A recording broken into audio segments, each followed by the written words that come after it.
Hello mga ka-viewers! Pwede bang humingi ng kaunting oras mo para panoorin ang video na ito?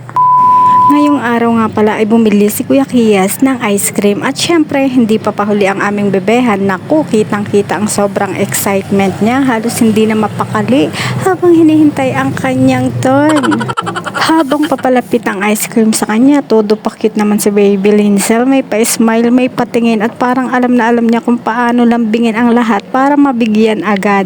At kung makuha na niya ang ice cream, ayun na focus na siya sa pagkain. Focus sa pagkain. Sarap na sarap sa bawat tikim. Talagang ibang level ang saya niya kapag may paborito siyang pagkain. Nakakatuwa at nakakagigil pagmasdan. Simple lang na ice cream pero para sa kanya parang napakalaking treat na agad. Maya-maya nga pala tumawag ang kuya namin na nasa Bicol at syempre hindi nagpahuli ang aming bebehan. Pagkarinig pa lang ng boses sa kanyang kuya, bigla na namang naging active si Baby Linsel. Nakipagkulitan agad, sabay pa cute sa harap ng camera, may pa-smile, may pa-baby talk at parang gustong gusto niyang makipag-usap kahit hindi pa masyadong nakakapagsalita. Nakakatuwa talaga panoorin na kahit sa video call lang ramdam na ramdam ang lambing at saya.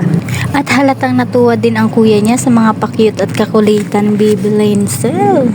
At maya-maya nga dumating na ang kanyang ate at may daladalang kung ano man ito ay amin ang ikinain ni Baby Linsel at aming pinaglaruan na. Nang makapagpahinga na si Ate Lia, ayun kinain na niya ang ice cream na itinira namin para sa kanya. Pero teka, hindi pa rin talaga magpapahuli ang aming bunsong si Baby Linsel kahit busog na kanina. Abay nakisure pa rin sa ate niya, lapit ng lapit. At maya-maya may bumisita na naman sa amin. Alam niyo ba kung anong pakay? Aba, hindi biro. Mag-Mobile Legends bang lang pala. Grabe. Pagdating pa lang nila, kanya-kanyang upo na agad. Hawak ang cellphone at parang may torneo na magaganap. Ang mga ate biglang naging seryoso. Yung tipong walang imikan, puro push, attack at defend na lang ang maririnig mo.